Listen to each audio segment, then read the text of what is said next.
pa naman. Ganyan ba tinuturo sa inyo manalo? Iglesia ka pa naman. Yun. Yung pangyayari na yan, kung maalala ninyo, ang pagpasok ni General Torre sa compound ni Pastor Apollo Kibuloy, kung saan galit na galit ang mga kaanib. Hindi lang ang kaanib ni Kibuloy, meron pang nagpakilalang iglesia siya, ngunit ang kaniyang anak ay napaaral sa paaralan ni Pastor Kibuloy. So galit din kay Torre at dinamay iyong relihiyong inaniban ni General Torre. In Jesus' name ka, Tore! In Jesus' name ka! In Jesus' name ka! Iglesia ka pa naman. Ganyan ba tinuturo sa inyo manalo? Iglesia ka pa naman. Ganyan ba ang tinuturo ni Manalo? At dahil dito, nag-react ang INC TV, kumakalat ito na video noon, na kanilang kinukumpirma na noon si General Torre kaanib sa INC. Pero tiniwalag umano sa INC. Ngunit tahimik kung ano ang dahilan bakit natiwalag si General Torre. Ang aligasyon nila dyan, laban kay General Torre. Ay, yan. Kita-kita, viral naman to sa social media. Oo. Sinasabi po na, General Torre, tama na yan. Tigil nyo na yan. Huwag na kayo, Iglesia ni Cristo ka pa naman. Diba? Ganun. Totoo ba yung sinasabi nila? Una po, hindi po totoo. Na? Sapagkat ngayon po, Oo. ay hindi po kaanib sa Iglesia ni Cristo si General Torre. General Torre. Hindi pala. Dati po siyang kaanib sa Noon. Iglesia ni Cristo. Dati, ibig sabihin, hindi na ngayon. Hindi na po ngayon. Oho. Nila sa 1,000 mahigit na So, sa TV ito, sa kanilang programa, kinumpirma na tinitiwalag si General Torre. Pero magugulat anong dahilan? Isinapubliko yan ni General Marmel. Ating tatalakayin ito mga kapatid, samahan niyo ko.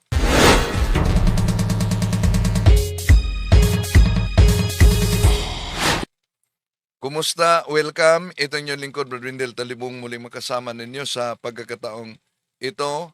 At may isinapubliko si General Marber, dating PNP chief sa ating bansa, kaugnay sa pagtiwalag.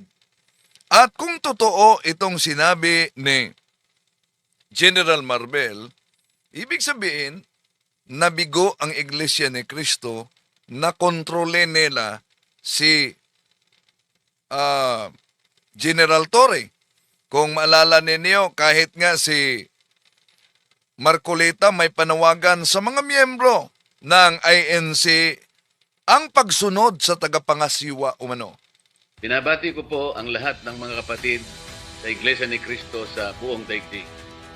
Sana po ay manatili tayong lahat sa maalab na paglilingkod at sa puspusang pagganap sa mga gawain ng Iglesia at lalong-lalo na po ang pagpapasakop sa kanyang pamamahala ang ating minamahal na kapatid na Eduardo B. Manalo. At alam nyo ba, parang military pala itong sa INC na kung kayo'y sumusunod sa tagapamahala, ang kanilang slogan, obey and never complain. Ito sila si Carini at iba pang mga may tungkulin sa INC. Obey and never complain. At ano ang dahilan? Bakit natiwalag si General Torre? Ibig sabihin, si General Torre noon, naniniwala din na si Felix Manalo Anghel. At naniniwala na ang ating Panginoon Jesucristo, siya'y tao, hindi kapantay ng Diyos dahil siya'y hindi Diyos. Ating inaniyahan ang ating mga suking taga-subaybay na huwag kalimutang pindutin ang like sa ating live at huwag ding kalimutang mag-subscribe kung bago ka lang at pindutin ang bell button para updated kayo, mag-comment at i-share ninyo. Pakilagay din kung maari, no? Mga kapatid, kung saan kayo nakabase, nanonood sa ating video para ating malaman kung saan din nakaabot ang videong ito. Comment lang kayo dyan. So, balikan natin itong isang pangyayari na isinapubliko ni General Marvel noon dahil nung pinasok ni Tory ang compound ni Pastor Apollo Kibuloy. Makita din natin sa profile ni General Tory sa Wikipedia na ang profile niya nakasaad bilang former member of Iglesia ni Cristo. Pero tahimik ang Iglesia ni Cristo kung talaga bang natiwalag si Tory maliban lang sa kanilang INC TV. Tinatalakay talaga na natiwalag daw umano si Tory. May mga ulat din at video sa social media na nagsasabing natiwalag daw si Tory sa Iglesia ni Criston Tatag ni Felix Manalo. Pero, alam nyo, galing mismo ni dating PNP Chief General Marvel. Siya ang nagsapubliko na ang dahilan sa pagtiwalag ni Tory ay may kaugnayan sa pagtanggap niya sa kanyang assignment dito sa Mindanao, lalo na sa Region 11, yun ay Davao area. At ng kanyang pag-aresto kay Pastor Apollo Kibuloy na kontrobersyal na pastor, pero naging kaalyado din sa INC, sa political group na pag-uusapan mga kapatid. Yeah? So, matapos kumalat itong galit na mga supporters ni Kibuloy na pinangalanan ang INC. In Jesus' name ka, Tory! In Jesus' name ka! In Jesus' name ka! Iglesia ka pa naman. Ganyan ba tinuturo sa inyo, Manalo? Ayan, nag-react dito ang INC TV at sila mismo ang nagpahayag na hindi na nila kaanib si Tory. Pero, hindi sinabi kung ano ang dahilan bakit natiwalag si General Tory. Ang aligasyon nila dyan, laban kay General Torre. Ay, yan. Kita-kita, viral naman to sa social media. Oo. Sinasabi po na, General Torre, tama na yan. Tigil nyo na yan. Huwag na kayo, Iglesia ni Cristo ka pa naman. Diba? Ganun. Totoo ba yung sinasabi nila? Una po, hindi po totoo. Na? Sapagkat ngayon po, Oo. ay hindi po kaanib sa Iglesia ni Cristo si General Torre. Hindi pala. Dati po siyang kaanib sa Noon. Iglesia ni Cristo. Dati, ibig sabihin, hindi na ngayon. Hindi na po ngayon. Oho. Nila sa 1,000 mahigit na pulis na naririyan. Oo. Ba't naman sinisingle out ninyo yung Iglesia ni Cristo? Oo. Di ba? Baka ako naniniwala dyan. Baka kung 1,000, 100 yan. Baka 1,000 dyan puro Katoliko Dahil, bakit sinisingle out si Tory? Lalo na, hindi lang miyembro ni Kibuloy. May nauna nating ipinakita din dito, yung kaanib mismo, umaamin, kaanib ako sa lokal ng INC at nagagalit kay Tory. Na-interview yon. Bakit? Dahil yung anak umano niya ay nag-aaral sa paaralan, scholar sa paaralan ni Pastor Apollo Kibuloy. So, kaya galit siya kay Tory. Pero si Tory, siya ay nagpatupad lang sa warrant of arrest sa very controversial na pastor. Ang reklamo dito sa mga sa programa ng Net 25, bakit na-single out umano si Torre na Iglesia ni Cristo ka. Ang daming pulis. Siguro, sa mga pulis yan, mga libo na pulis ay mga Katoliko. Bakit Iglesia ni Cristo? Sa aking opinion yan, natural, dahil si Torre kilala na kaanib noon sa Iglesia ni Cristo at di pa nila alam nung pinasok ang tahanan, ang compound ni Pastor Apollo Kibuloy, di pa nila alam na tiwalag si General Torre. Siya ang namuno para mahuli si Pastor Apollo Kibuloy. Ba't hindi naman kayo nagagalit sa mga Katoliko? Meron O pa, yan, ba't di kayo nagagalit sa Katoliko? Pero may nakita tayo. Grabing galit nila sa mga pulis nung nakapasok sa compound.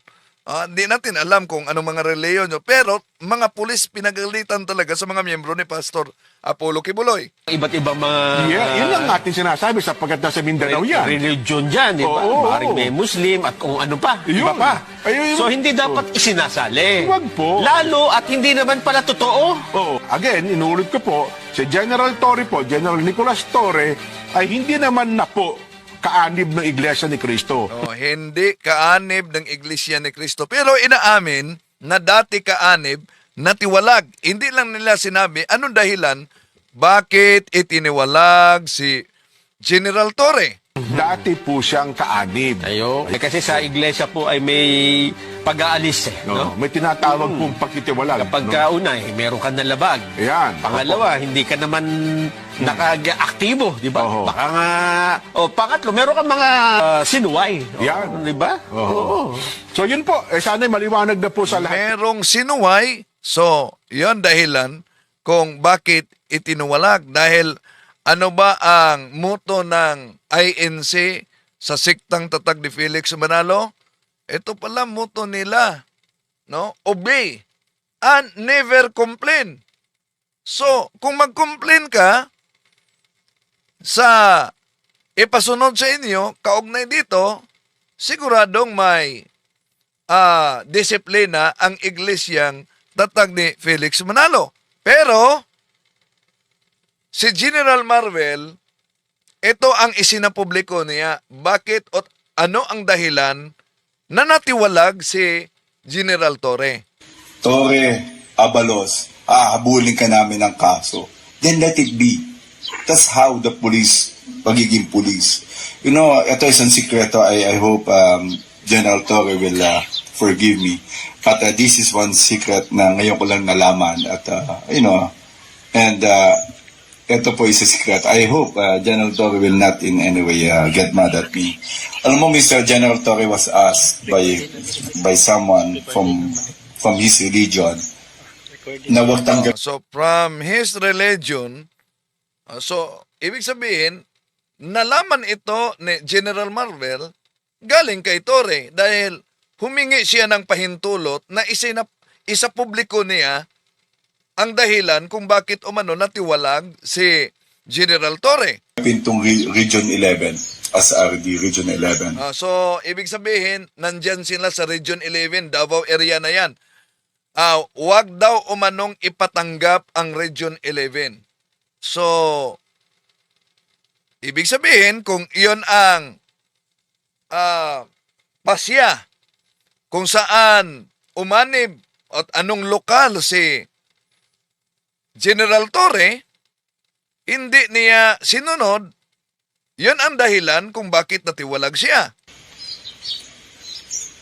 Kung hindi, that's a political implication and that's a religious implication.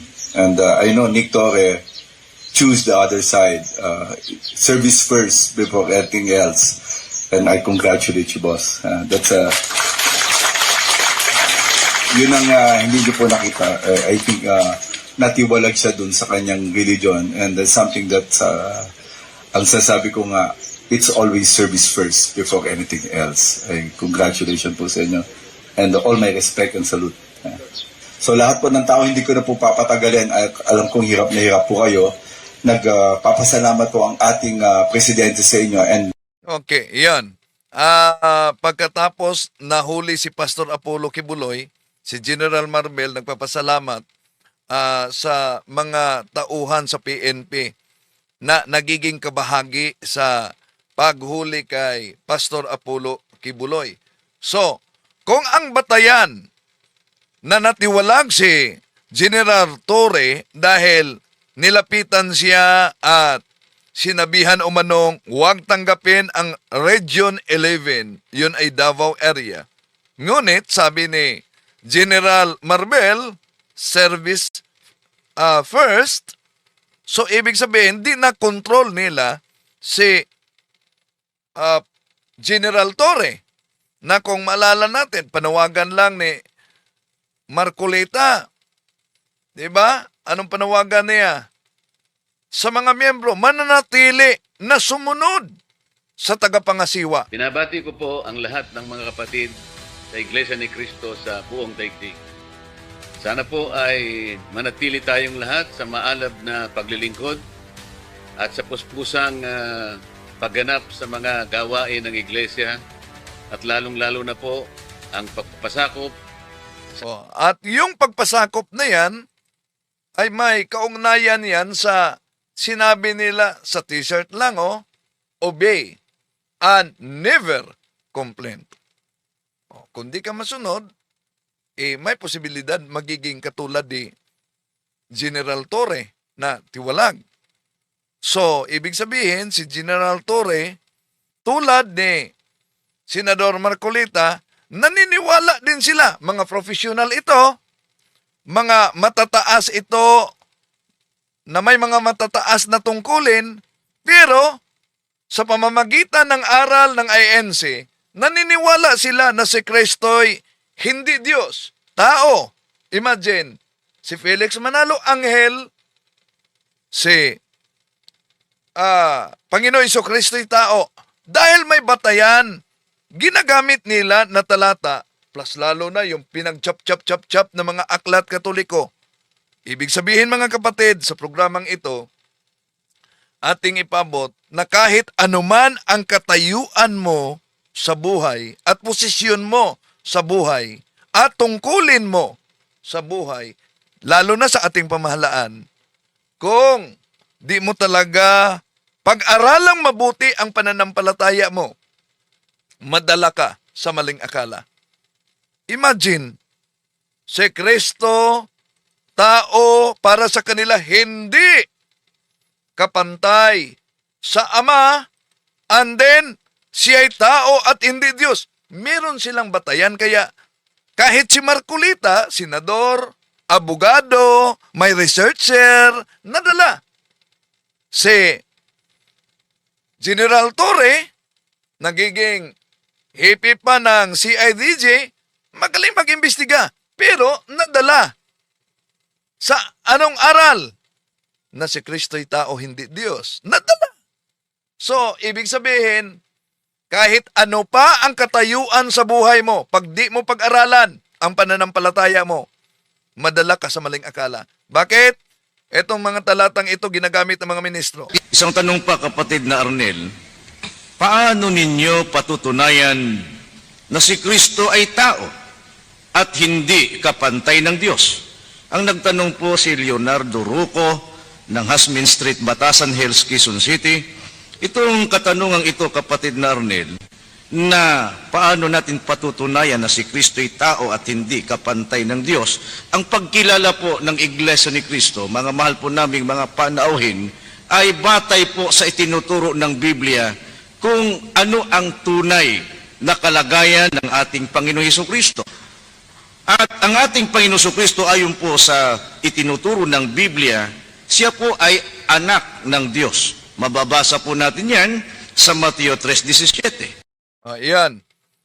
Isa yan sa batayan ng INC na ang ating Panginoong Jesucristo daw ay hindi Diyos. Bakit?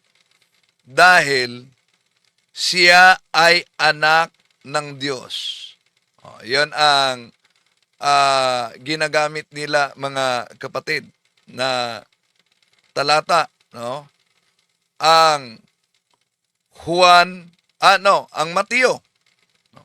Tanong, dahil ba ang ating Panginoong Hesukristo ay tinatawag sa San Mateo Kapitulo 13, versikulo 17, na anak ng Diyos. Siya ay hindi Diyos?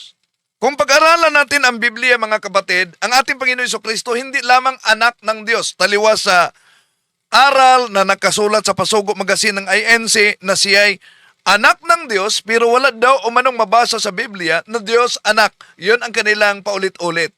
Di nila alam na may mabasa pala. So, ulitin natin. Sa paggamit nila sa Mateo Kapitulo 13, versikulo 17, mga kapatid, ang ating Panginoon Hesukristo, hindi lamang siya anak ng Diyos, kundi siya mismo ay Diyos anak. Siya ang ikalawang persona sa Santissima Trinidad. Pero, bakit sinabi sa San Mateo Kapitulo 13, San Mateo Kapitulo 3, versikulo 17, na binanggit ng ministro na ang ating Panginoon Jesucristo ay anak ng Diyos? Tinawag siyang anak ng Diyos. Dahil ang nakasulat kasi diyan, Mateo 3:17, ito ang minamahal kong anak na lubos kong kinalulugdan. O na mga kapatid, ito ay nagpapakita ng ugnayan ng Ama at ng Anak sa loob ng Santissima Trinidad. Ugnayan ng Ama at Anak. No? Dahil ang anak, of course, mas mababa siya sa Ama. Ang anak ay terminong nagpapakita sa relasyon, hindi sa pagiging nilikha, mga kapatid. No? Kaya yung ginamit nilang talata, hindi yan katibayan ng ating Panginoon Jesucristo ay hindi Diyos. So, ang tanong, bakit sinabi sa Biblia, halimbawa, sa San Juan Kapitulo 14, versikulo 28, mismo ang ating Panginoon Hesus nagsabi na mas higit ang Ama kay sa Kanya. Bakit sinabi niya yon? Ang sagot ay nakabatay sa konteksto, mga kapatid, ng pagkaanak na nagkatawang tao. Yon ang tinatawag na incarnation. Higit ang Ama sa Anak sa kalagayan, hindi sa kalikasan. Sa Biblia, dalawang kalagayan ang anak. Sa kalikasan, divine nature, kapantay siya sa Ama. Juan Kapitulo 10, versikulo 30, ako at ang Ama ay eesa. Ang verbo, ang salita ng Diyos ay Diyos. Juan Kapitulo 1, versikulo 1, Juan Kapitulo 1, versikulo 14. At tandaan natin, si Santo Tomas mismo, San Juan Kapitulo 20, versikulo 28, isang deklarasyon sa pananampalataya na sinabi ni Santo Tomas, Panginoon ko at Diyos ko. Pero pagdating na sa interpretasyon ng mga INC, na mga ngaral, ang pahayag ni Santo Tomas, di katanggap-tanggap na tunay yung Panginoon ko at Diyos ko sa Juan Kapitulo 20, versikulo 30, dahil nagugulat umano si San Juan Kapitulo 20, 28, nagulat daw umano si Tomas. Kung magulat, ano ba ang pahayag? Panginoon ko o Diyos ko? O Diyos ko po. O, iyan ang pagkakaiba. So, ang buong kapuspusan, mga kapatid, ng pagka-Diyos ay nananahan mismo sa ating Panginoon Jesucristo. Mabasa yan sa Colosas Kapitulo 2, versikulo 9. So, sa pagka-Diyos, si Jesus at ang Ama ay kapantay. Sa kalagayan ng pagpakababa, yung tinatawag na incarnation, mas mataas ang Ama sa ating Panginoon Jesucristo. Nang nagkatawang tao si Jesus, mas mababa siya. Bakit? Tingnan niyo yung Pilipos Kapitulo 2, versikulo 6 hanggang 8. Kahit na siya'y nasaan yung Diyos, nagpakababa. Ano daw? Iniiwasan ba nila yan? Kahit nasaan yung Diyos, nagpakababa? Kaya nga, sinabi niya sa 14, ako at ang Ama, ang Ama ay higit sa akin. Pero alam niyo, may babala ang mga alagad, ang mga tagapagturo noon. Lalo na si San Juan, sa mga taong hindi maniniwala na si Kristo'y tunay nga nagkatawang tao. Asan yan? Ikalawang Juan, Kapitulo 2, Ikalawang Juan, Kapitulo 1, versikulo 7, ito ang mabasa natin sa Contemporary English Version. Many liars have gone out into the world. These deceitful liars are saying, Jesus Christ did not have a truly human body, but they are liars and enemies of Christ. Yon. Sa Contemporary English Version na ginagamit ng mga ngaral, lalo na sa INC, mga kapatid. No? So, kung di talaga pag-aralan, madala talaga sa ganitong uri na pangaral nila. Tuloy natin. Si Kristo po ay ginawang Panginoon. Ang gumawa sa Kanya, ang Diyos. O, yan. So, paano ninyo sasagutin gamit yang Gawa Kapitulo 2, versikulo 36, na ang ating Panginoong Hesukristo ay ginawang Panginoon. So, therefore, dahil siya ay ginawang Panginoon, abay, hindi na siya Diyos. O, para maunawaan ninyo mga kapatid, halimbawa, no, gamit nila yan. Halimbawa mga kapatid, yung isang guro, kinumbinsi siya na gawin kitang guro sa isang paaralan. Ang tanong, di ba siya guro dahil gawin siyang guro sa isang paaralan? Guro na siya. Okay. Sa litra por litra na gusto ng ibang mga ministro ni Felix Manalo, mga kapatid, alam nyo, sa kanilang mga Pasugo magazine, nakasulat talaga yan, na si Kristo'y tao, sa susunod, pakita natin, siya'y tinawag na anak ng Diyos, pero walang mabasa na siya'y Diyos anak. Wala daw. At hindi lang yan, mga kapatid. Yung ginamit na Juan Kapitulo 10, versikulo 30 para lusutan lang ng mga taga-INC ang kanilang letra por letra. Ang susunod nilang panlitong katanungan diyan sa Juan Kapitulo 10, versikulo 30. Mabasa ba diyan sa Juan Kapitulo 10, versikulo 30 na sinabi na ako at ang Ama ay iisa, sila'y iisa sa pagiging Diyos? Mabasa ba yan? Well, dahil gusto sila letra por letra, paano nyo sasagutin? Ginamit nila, mga kapatid, alam nyo ba? Anong ginagamit nila? Yung tinatawag na Amplified Bible. Bakit? Tingnan natin, silipin natin. Juan 10:30 sa Amplified Bible. I and the Father are one.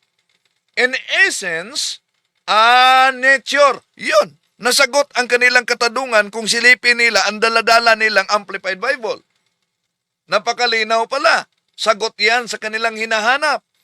Na nagigibang isa sa pagka-Diyos, I and the Father are one. In essence, and nature.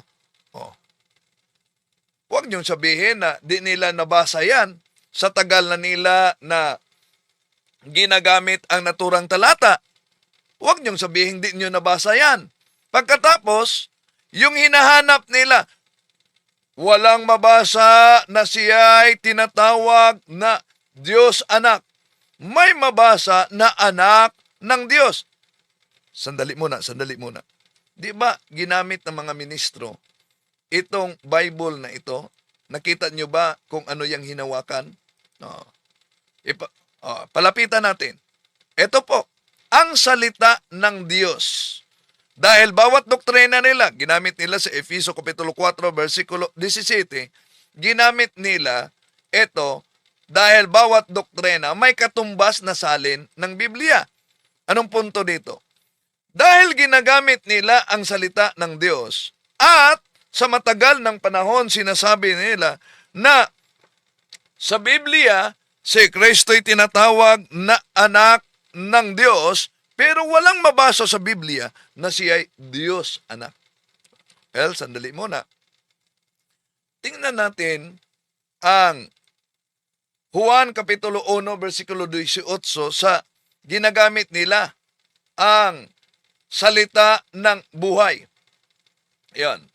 Wala pang nakakita sa Diyos Ama kahit kailan.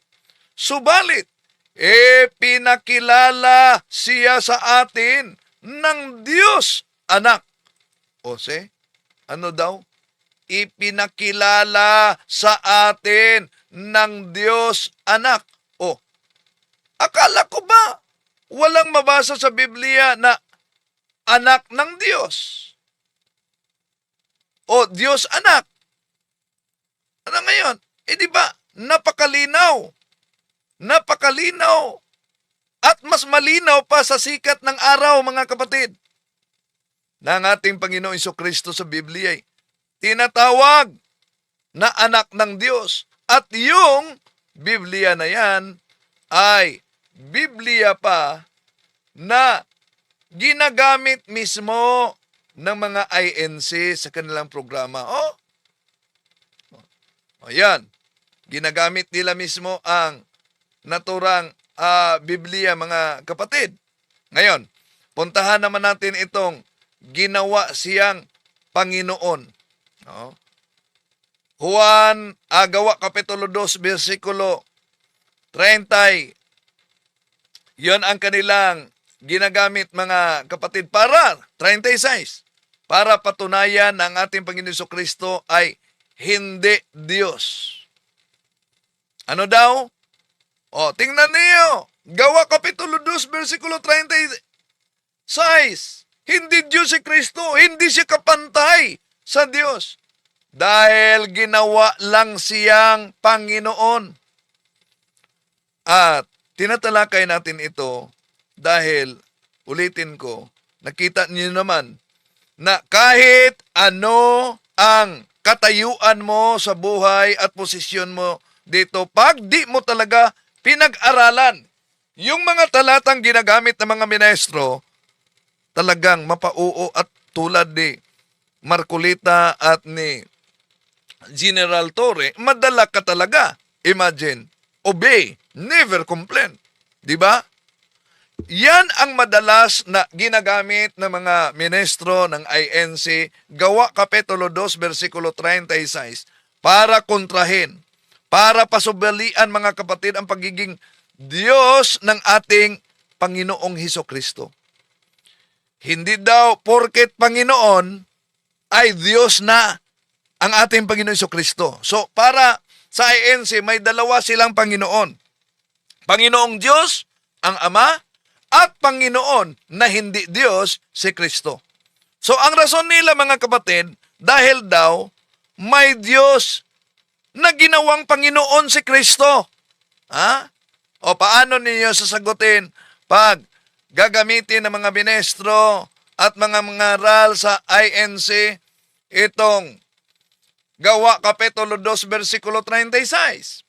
Kaya't dapat malaman ng buong Israel na itong si Jesus na ipinako ninyo sa cross ay siyang ginawa ng Diyos na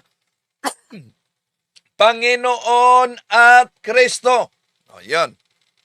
So di po ba malinaw na ginawa siya na Panginoon? Gawa Kapitulo 2, versikulo 36. So, kung ganon, di umano Diyos ang ating Panginoong Hesukristo. Now, paano ninyo yan sasagutin, mga kapatid? Una, tandaan ninyo. Dahil literal ang kanilang pag-unawa at letra por letra ang kanilang gusto, kaya bawat doktrina at pangangaral nila may katumbas na salin ng Biblia. Kung literal ang pag-unawa sa Gawa Kapitulo 2, versikulo 36, na ang ating Panginoong Hesukristo ay hindi Diyos dahil ginawa siya na Panginoon at ang Diyos daw ang nagawa niya na Panginoon. Therefore, hindi siya Diyos. Sa Acts chapter 2 verse 36, God made Jesus as Lord and Christ. Kaya lumalabas tuloy, mga kapatid, na meron ng dalawang Diyos ayon sa kanila.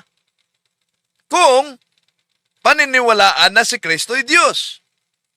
So, kaya pag-aralan nating mabuti dahil yung uri na illogical reason nila, mga kapatid, sa talata ng Biblia na ginagamit nila, alam ba nila na sa Biblia meron ding mabasa na God made, sa English, ginawa ng Diyos, na ano?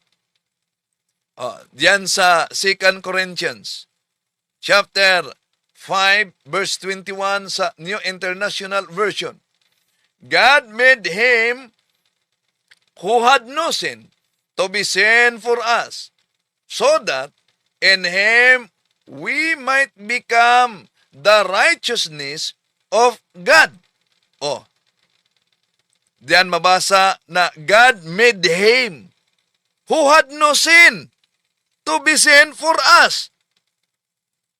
Lalabas pala na itong Kristo na pinaniniwalaan nila, bagong gawing made no sin ng Diyos, nung bata pa, hanggang lumaki siya, ibig ba sabihin, noong bata pa siya, makasalanan siya, at nawala lang ang kanyang kasalanan, nung sinabing made no sin. Kaya, mag-ingat, mga kapatid, sa maling interpretasyon sa Biblia. Lalo na merong kakulangan ang mga pamilya ngayon sa pagtuturo sa katesismo.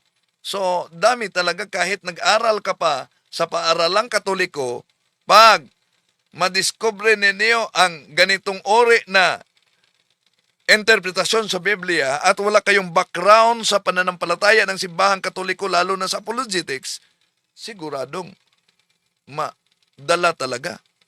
So, yung Gawa Kapitulo 2, versikulo 36, mga kapatid, ang tanong diyan, kailan ba nag-umpisa ang pagiging Panginoon ni Kristo? Kaya, para sa kanila, hindi siya Diyos. Natandaan natin, hindi nila binasa dahil pinutol nila, mga kapatid, lalo na sa mga ngaral sa INC, ang talata bago dumating yung Acts chapter 2 verse 36. At iyon ang Gawa Kapitulo 2 versikulo 34-35. Ano po ba ang nakasulat diyan sa Gawa Kapitulo 2, 34-35? Ito po ang ating mabasa. For David did not go up into heaven, but he himself said, the Lord said to my Lord, sit at my right hand until I make your enemies a footstool for your feet. See? Yun ang iniwasan diyan. Napansin niyo ba sa talata Gawa Kapitulo 2 versikulo 34-35? Yan sa 34 hanggang 35 ay naikot lang ni San Apostol Pedro, mga kapatid, mula mismo sa sulat ni Propeta David sa Lumang Tipan. At iyon ay sa Awit Kapitulo 110 versikulo 1. Ano po ba ang sabi sa Psalm chapter 110 verse 1, New American Version, the Psalm of David, the Lord says, to you, my Lord, take your throne at my right hand, while I'll make your enemies your footstool. Oh, so, diyan, klarong-klaro na ang Gawa Kapitulo 2, versikulo 34-35, diyan sinipi sa Awit Kapitulo 110, versikulo 1. Ano daw? Ang Panginoon ay nagsalita sa isa pang Panginoon. Napansin nyo? Ang Panginoon ay nagsalita sa isa pang Panginoon habang nakaupo sa tabi ng isa pang Panginoon. Ang isa pang Panginoon diyan ay tumutukoy na walang iba kundi yung tinatawag na pre-existed. At iyon ang ating Panginoong Hesus. Dahil siya yung uupo sa trono sa bandang kanang kamay ng Ama. At yun ang mabasa natin sa Colossians chapter 3 verse 1, mga kapatid. Eto mabasa. If then you were raised with Christ, seek what is above, where Christ is seated at the right hand of God. O, see? Napagkalinaw, mga kapatid, sa naturang talata. At yun din ang mabasa natin sa Marcos Kapitulo 16, versikulo 17. Kaya wala pang taong Kristo noong panahong sa Old Testament, mga kapatid. Hindi pa. Wala pang incarnation sa lumang tipan ay may tinatawag ng Panginoon. Tinatawag na siyang Panginoon ng isa pang Panginoon. Malinaw, yung Panginoon na siya noon pa man, walang hanggan ang kaniyang pagiging Panginoon, kaya hindi pang tao ang pagiging Panginoon na iyon. At yung Panginoon na yan, walang iba kundi ang ating Panginoong Jesucristo, at siya ang pinatunayan din diyan sa Biblia na Diyos. Imagine, mga kapatid, ang ating Panginoong Jesucristo bago pa man ipinanganak, bago pa ipinanganak, nasa sinapupunan pa lang siya sa mahal na Birhen Maria. Tinatawag na siya ng Panginoon ni Santa Elizabeth noong bumibisita ang mahal na Birhen Maria na buntis siya noon. Asan yan mabasa? Lucas Kapitulo 1, versikulo 43. And how does this happen to me? That my mother of my Lord should come to me? I am